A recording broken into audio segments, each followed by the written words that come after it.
Hello friends, इस video में हम सॉल साइंस नेट 2025 में जो क्वेश्चन पूछा गया था उसके बारे में डिस्कस करते हैं। ये मेमोरी वर्स्ट क्वेश्चन होगा।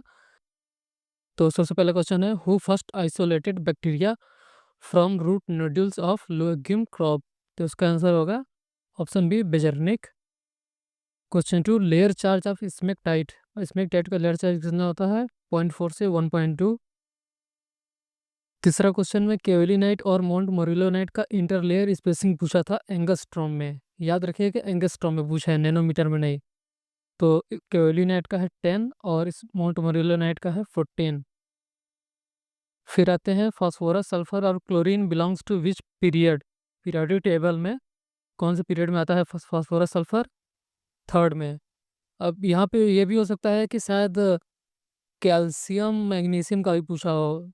थोड़ा पीरियोडिक टेबल भी पढ़ लीजिएगा, उससे रिलेटेड क्वेश्चन आ सकता है। CN ratio correctly not matched. तो इसमें माइक्रो ऑर्गेनिज्म का तो पूरा मैच कर रहा है, सॉडस्ट का पूरा मैच कर रहा है। बाकी वीट और सोलमन में थोड़ा सा कंफ्यूजन है। वीट का जहाँ तक मुझे लग रहा है इसका आंसर वीट ही होना चाहिए। हैवोप्रोस टेम्परेचर डिग्री सेल्सियस में कितना होता है? 400 से 500 डिग्री सेल्सियस के बीच में। माइक्रो न्यूट्रिएंट एनालिसिस के समय DTPA का कितना रिक्वायरमेंट रहता है? 1.96 gram per litre. Lime induced chlorosis related to iron. ARK का फार्मूला पूछा था, पोटेशियम एक्टिविटी रेशियो का जो होता है वो उसका फार्मूला पूछा था। तो calcium ion divided by calcium, potassium ion divided by calcium plus magnesium. इसमें से कौन एग्रीगेशन से रिलेटेड नहीं है? तो silica, sulphuric oxide, organic matter सब एग्रीगेशन से रिलेटेड है। बाकी sodium carbonate, sodium ion aggregation से रिलेटेड नहीं है। इसी तरह एक और क्वेश्चन पूछा था, डिस्पर्जन किसकी वजह से होता है? तो वो होता है सोडियम की वजह से।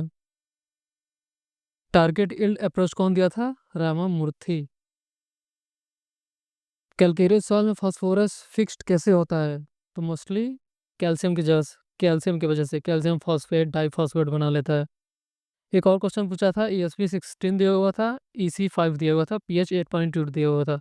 तो इसका आंसर होगा option B, saline sodic soil. जहाँ तक लग रहा है यहाँ पे pH 8.2 से 8.5 से ज़्यादा रहना चाहिए था, लेकिन और कोई ऑप्शन था नहीं। तो इसका आंसर सलाइन सोडिक सॉइल। और एक क्वेश्चन पूछा था, CN ratio during decomposition decrease क्यों करता है? तो कार्बन इज लॉस्ट है CO2। जैसे कार्बन लॉस्ट होगा तो इसकी वैल्यू घटती जाएगी। कार्बन जो होता है वो माइक्रो ऑर्गेनिज्म जो होते हैं वो एनर्जी के लिए यूज कर लेते हैं। एक और क्वेश्चन पूछा था, एजोस्पाइरिलम नाइट्रोजन फिक्सेशन करता है कैसे और कौन से क्रॉप्स में? तो एसोसिएटेड विथ सीरियल्स। इंडोपिडॉन और इपीपिडॉन से भी रिलेटेड कुछ क्वेश्चन पूछे थे, जैसे कि ऐसा कौन सा पिडॉन है जिसमें क्ले ज़्यादा पाया जाता है? बी होराइजन विथ क्ले एल्यूविएशन, मतलब उसमें बी होराइजन में क्ले का एक्यूमुलेशन हो जाता है, तो वो है अर्जेलिक होराइजन। और ऐसा कौन सा कंडीशन है जिसमें हमेशा वाटर से सेचुरेटेड होता है और रिड्यूस्ड कंडीशन रहता है? तो वो है एक्विक। और व्हाट इज ऑल्सो रिलेटेड एक पूछा था कि shrink soil silicon side high CC को किसकी प्रॉपर्टी है? तो वो है वर्टिसॉल की। और इसमें से ये पूछा था कि चूज द करेक्ट वन। तो इसका आंसर होगा answer A, option A, run of, flow over the surface. क्योंकि सीपेज जो होता है वो लेटरल मूवमेंट होता है, परकोलेशन वो सॉल के अंदर मूवमेंट होता है वाटर का, इन्फिल्ट्रेशन जो होता है वो सॉल सरफेस से सॉल के अंदर मूवमेंट होता है। 21, nutrient expert discovered by which institution? तो international plant and nutrition institute, IPNI, in collaboration with CIMMYT. Description of rock is known as, इसमें थोड़ा सा कन्फ्यूजन हुआ था लेकिन बाद में सही हो गया। पेट्रोग्राफी इसका आंसर होगा। और जो पेट्रोलॉजी होता है वो स्टडी ऑफ रॉक होता है। यहाँ पे थोड़ा आप ध्यान से क्वेश्चन को पढ़िएगा यहाँ पे। और एक क्वेश्चन पूछा था, स्टोक्स लॉ का लिमिटेशन कौन नहीं है? Temperature of medium. और पूछा था कि 1 किलोमीटर स्क्वायर में पेडॉन अगर सिमिलर नहीं रहते हैं तो उसको क्या बोलेंगे? पॉलीपेडॉन। डॉर्सी रॉ किससे रिलेटेड है? सैचुरेटेड सॉल से। सॉल लाइस इक्वेशन में एस क्या होता है? Slope stiffness. और एक क्वेश्चन पूछा था कि लैंड कैपेबिलिटी क्लासिफिकेशन में सब क्लास क्या होता है? तो EWSC। ये आपको डीके दास या फिर IRA में मिल जाएगा। और एक और क्वेश्चन पूछा था कि solve very severe limitation that restrict the choice of plant. तो इसका आंसर है ऑप्शन 3। फोर्थ भी थोड़ा कंफ्यूजन में है, लेकिन ऑप्शन 3 ज़्यादा करेक्ट लग रहा है। और विलेज के सॉल सर्वे के लिए कौन सा मैप इसका यूज किया जाता है? 1:10,000। और यहाँ पर एक और क्वेश्चन पूछा था, कौन सा सॉफ्टवेयर है जो कि एग्रीकल्चर के लिए ओपन सॉफ्टवेयर है? तो यहाँ पर भी थोड़ा कन्फ्यूज़न है। तो SPSS या फिर आर्म, दोनों भी कोई भी हो सकता है। एक और क्वेश्चन पूछा था, जैसे कि जिस स्लोप पे या ग्रेविटी की वजह से जो सॉइल मटेरियल डिकम्पोजिट हो रहा है स्लोप के नीचे, उसे उस प्रोसेस को क्या बोलते हैं? कोलुवियम। और नेशनल रिमोट सेंसिंग इंस्टीट्यूट कहाँ है? हैदराबाद में। Indian institute of remote sensing क्या है? देहरादून में। तो आपको ये सब भी याद रहना चाहिए। Movement of potassium mainly through diffusion. Lyotropic series पूछा था, मतलब इस तरह से एक सीरीज दिया हुआ था ABCD करके। इसमें थोड़ा अरेंजमेंट अलग हुआ था, किसी में कैल्शियम पहले लिख दिया था, किसी में सोडियम पहले लिख दिया हुआ था। तो लायोट्रॉफिक का सीरीज यही होता है, इसको याद रख लीजिएगा आप। Which is based on concentration of solution. तो इसमें जो बियर्स लॉ है वो, इसका आंसर होगा बियर्स लॉ। सॉरी, यहाँ पे गलत लग गया है, इसका होगा बियर्स लॉ। और जो लैम्बर्ट्स लॉ है वो थिकनेस पे बेस्ड है, कॉन्सेंट्रेशन पे बियर्स लॉ बेस्ड है। और फील्ड एक्सपेरिमेंट में सबसे ज़्यादा कौन सा डिज़ाइन यूज होता है? RBD design. और हाइड्रोजन का सबसे ज़्यादा आइसोटोप कौन सा पाया जाता है? तो वह है प्रोटियम। रिमोट सेंसिंग कहाँ यूज होता है? Ground water, soil features, weathers, all of this. Longitude, latitude, altitude measured by GPS, global positioning system. और एक और क्वेश्चन पूछा था, इसका पूरा डेफिनेशन तो नहीं याद है, लेकिन टेम्पोरल रिजोल्यूशन से रिलेटेड पूछा था। तो यहाँ पे हम टाइम लगाए थे आंसर।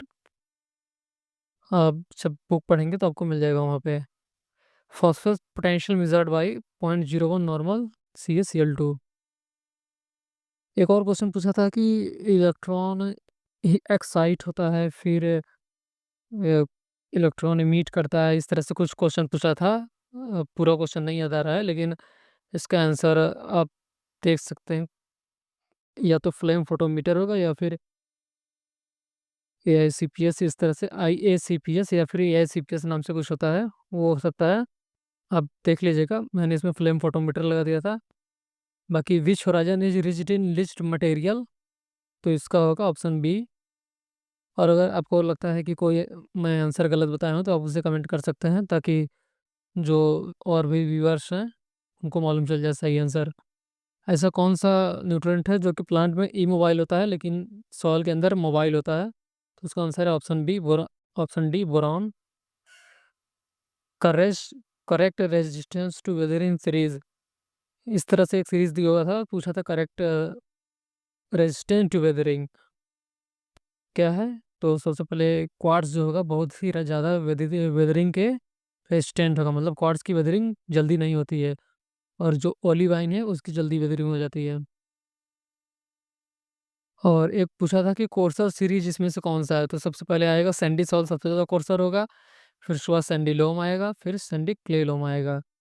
क्योंकि जो दूसरे नंबर पे रहता है वही डिसाइड करता है। यहाँ पे लोम है और यहाँ पे क्ले लोम है, तो यहाँ पे क्ले भी आ गया है। तो और यहाँ पे केवल लोम है, तो ये वाली सीरीज बन जाएगी। Which is correct? Gravitational water, available water, hygroscopic water का दिया हुआ था। तो इसमें ग्रेविटेशनल वाटर 0.3 बार से नीचे रहता है, मोस्टली 0 बार रहता है। Nutrient high in tip and bud, तो जो सबसे फास्ट हाईली मोबाइल होगा वही टिप और बड में ज़्यादा पाया जाएगा, nitrogen. Which nutrient is not present in tourmaline. तो इसका आंसर ऑप्शन तो नहीं याद है, लेकिन टोरमेलिन में क्या क्या होता है ये आप देख सकते हैं। अगर सलाइन सोडिक सॉल्ट का लीचिंग होगा तो कौन सा सॉल्ट बनेगा? सलाइन सोडिक का लीचिंग का मतलब क्या होता है? जो सॉल्ट्स होंगे वो स- उनका लीच डाउन हो जाएगा, मतलब जो सलाइन है, सलाइन नेचर है, वो खत्म हो जाएगा, तो बनेगा डिग्रेडेड सोडिक सॉल्ट। फिर आता है 10 ton calcium carbonate equivalent to calcium oxide 5.6 ton. Degree of freedom for interaction in split plot design A-1 into B-1। A क्या है? मेन प्लॉट फैक्टर है, total number of main plot factor, और B क्या है? Main plot sub plot factor है। Most abundant element in earth crust oxygen, उसके बाद आता है silicon. CN ratio with depth increases mesophilic temperature of microbes. 30 से 40 होता है, लेकिन मुझे लग रहा है कि 25 से 40 दिया हुआ था कोई एग्जाम में। सुब्बा राव के अनुसार बैक्टीरियल काउंट इरिगेशन वाटर में किससे ज़्यादा, मतलब कितने लिमिट से ज़्यादा नहीं बढ़ना चाहिए? तो 10 की पावर 4 से ज़्यादा CFU कॉलोनी फॉर्मिंग यूनिट पर एम एल से नहीं ज़्यादा नहीं होना चाहिए। फास्फोरस सॉल्युबलाइजिंग बैक्टीरिया कौन सा है? सुडोमोनास। और पूछा था कि प्राइमरी स्टैंडर्ड सॉल्यूशन इसमें से कौन सा नहीं है? तो वो है NaOH। किसी भी स्टैंडर्ड सॉल्यूशन में उसका यूज नहीं होता है। एक्वा रेजिया का कंपोजिशन पूछा था, तो HCl HNO3 यहाँ पे 3:1 के रेशियो में होता है, मतलब HCl 3 पार्ट रहता है, HNO3 1 पार्ट में। इंडो माइकोराइजल फंजाई, इसमें कौन सा इंडो माइकोराइजल फंजाई है? तो वो है boletus. Crust formation due to raindrop impact, raindrop impact के थ्रू कौन सा क्रस्ट फॉर्मेशन होता है? तो वो है erosional crust. Which erosion is not paid attention by farmers, मतलब ऐसा कौन सा इरोजन है जो कि फार्मर्स ज़्यादा उस पर ध्यान नहीं देते हैं, लेकिन सॉइल की फर्टिलिटी बहुत ज़्यादा लॉस हो जाती है? तो वह सीट इरोजन, क्योंकि इसमें यूनिफॉर्म पूरा ऊपर का जो फर्टाइल सॉइल होता है उस चीज़ का लॉस हो जाता है। From which source do autotrophs obtain energy? Answer है ऑप्शन है सनलाइट। एक और क्वेश्चन था, सॉइल का डेफिनेशन दिया हुआ था, पूरा डेफिनेशन कहीं मैच नहीं कर रहा है, लेकिन उसका आंसर होगा FAO। लिथोफाइल एलिमेंट के बारे में पूछा था, कौन सा इसमें लिथोफाइल एलिमेंट है? तो ये सभी लिथोफाइल एलिमेंट्स हैं। एक और क्वेश्चन पूछा था कि अगर CS रेशियो 200:1 और 400:1 के बीच में है तो क्या होगा? 200:1 से बिलो होगा तो मोबिलाइजेशन होगा, और 400:1 से ऊपर होगा तो इमोबिलाइजेशन होगा, बाकी बीच में होगा तो मोबिलाइजेशन और इमोबिलाइजेशन दोनों होगा। मीन और मीडियन निकलना था, तो इसमें ज़्यादा कुछ करना नहीं है, इसको आप पहले असेंडिंग ऑर्डर में अरेंज कर दीजिए, तो 6 आ जाएगा मीडियन, और इन जो 7 नंबर हैं उनको जोड़ेंगे तो आएगा 42। 42 को 7 से डिवाइड कर देंगे तो आ जाएगा 6, मतलब इसका आंसर हो जाएगा 66। ग्राम पॉजिटिव आर्किया कौन सा है?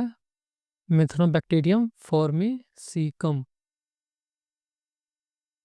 एक और क्वेश्चन पूछा था कि कितने टाइप्स ऑफ माइकोराइजा पाए जाते हैं जनरली प्लांट रूट के एसोसिएशन में? तो इसका आंसर होगा option D, ABC। Plant cell के अंदर आयन बैलेंस और ऑस्मोटिक रेगुलेशन को कौन मेंटेन करता है? Potassium ion. एसिड सॉल्ट में phosphorus combine with iron and form which compound? Option strengite. इसमें से कौन सा सेल्यूलेटिक बैक्टीरिया नहीं है? तो cytophaga, sorry pseudomonas. Faces in octahedral structure, तो ऑक्टोहाइड्रल स्ट्रक्चर में इसमें कन्फ्यूजन था थोड़ा, 6 और 8, इसका आंसर होगा ऑप्शन 8, मतलब बी वाला। इसमें से कौन सा न्यू सिलिकेट मिनरल नहीं है? तो टूरमेलिन।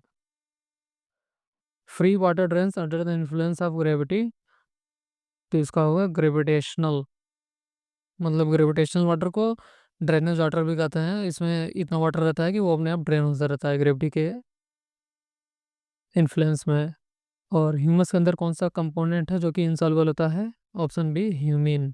तो सॉल्ट अफेक्टेड सॉल में हमें अगर पीएच मेजर करना है तो हम सॉल वाटर सॉल्यूशन का यूज़ करते हैं, न कि फिल्ट्रेट का, उसके न कि फिर डिस्टिल वाटर का। और एक और क्वेश्चन पूछा था कि सॉल्ट टेक्सोनॉमी में हाईएस्ट से लोवेस्ट अगर हम जाते हैं तो मतलब सबसे बेस्ट क्या ऑर्डर रहता है, तो सबसे पहले आता है ऑर्डर, सब ऑर्डर, फिर ग्रेड ग्रुप, सब ग्रुप, फैमिली, सीरीज, यहाँ पे लोवेस्ट होगा। क्वेश्चन ज़्यादा कठिन नहीं था, आपको कोई कोर्स बाई करने की जरूरत नहीं है, लेकिन आप अगर डी के दास, आई ट्रिपल एस ये सब अच्छे से पढ़ लिए हैं तो आपका नेट आसानी से निकल जाएगा। बस रिवीजन होना चाहिए। Enzyme for conversion of DDT to DDE, तो इसका आंसर होगा option B, DDT, dehydrogenase. 81 major mineral source of potassium used in fertiliser production, तो सिल्वीनाइट। बाकी डोलोमाइट में कैल्शियम और मैग्नीशियम होता है, और जिप्सम का तो कैल्शियम सल्फेट आप फार्मूला जानते होंगे। और जो वाटर का वी शेप का फॉर्म बनता है उसमें हाइड्रोजन पे इलेक्ट्रो पॉजिटिव चार्ज आता है कि इलेक्ट्रो नेगेटिव, तो हाइड्रोजन पे इलेक्ट्रो पॉजिटिव आता है और ऑक्सीजन पे electronegative. ZPC 0 point charge value of silicon oxide and magnesium oxide, option B 2, silicon oxide का है 2 और मैग्नीशियम ऑक्साइड का 4। एक और क्वेश्चन पूछा था कि जिप्सम, न्यूमेरिकल था, जिप्सम रिकवरेंट पूछा था। ईएसपी 10% दिया था, जिप्सम प्योरिटी 70%, सीसी 20%, 20 दिया हुआ था, और भी कुछ दिया हुआ था वो याद नहीं आ रहा है। तो इससे जिप्सम रिक्वायरमेंट से रिलेटेड न्यूमेरिकल्स भी आप देख लीजिएगा। एक आरएससी से न्यूमेरिकल दिया था जिसमें फार्मूला आना था यही सिंपल वाला, मतलब बाई कार्बोनेट कार्बोनेट को जोड़ के कैल्शियम मैग्नीशियम से माइनस कर देना था। जहाँ तक लग रहा है इसका आंसर 3.9 आया था। बेस सेचुरेशन परसेंटेज से भी रिलेटेड क्वेश्चन आया था, तो इसमें आप जो भी टोटल बेस कैटायंस थे उसको ऐड कर देंगे और divide by total cation exchange capacity, नीचे जितने कैटायन हैं सबको ऐड करके 100 से मल्टीप्लाई कर देंगे, बेस सेचुरेशन निकल जाएगा। एक पोरोसिटी का क्वेश्चन पूछा था, पार्टिकल डेंसिटी दिया हुआ था 2.65, वॉल्यूम ऑफ सिलेंडर सेक्शन दिया हुआ था 74 सेंटीमीटर क्यूब, और सॉइल का वेट भी दिया हुआ था वो याद नहीं है। यहाँ से पोरोसिटी पूछा था, तो यहाँ से आपको बल्क डेंसिटी निकालना होगा, फिर पोरोसिटी निकलेगा। बाकी वीडियो अच्छा लगा तो वीडियो को लाइक कर, चैनल को सब्सक्राइब कर दीजिएगा। ये मेमोरी बेस्ड क्वेश्चन था, लगभग 150 क्वेश्चन पूछे गए थे, जिसमें से हमने आपको कम से कम 87 क्वेश्चन बता दिया है। तो इसी तरह क्वेश्चन पूछे जाते हैं, बाकी आपको कोई कोर्स बाय करने की जरूरत नहीं है, आप अपने मन से पढ़िएगा, इसको आप निकाल लेंगे। वीडियो अच्छा लगा तो वीडियो को लाइक कर, चैनल को सब्सक्राइब कर दीजिए, और कुछ कमेंट है तो कमेंट कर सकते हैं। Friends, bye bye.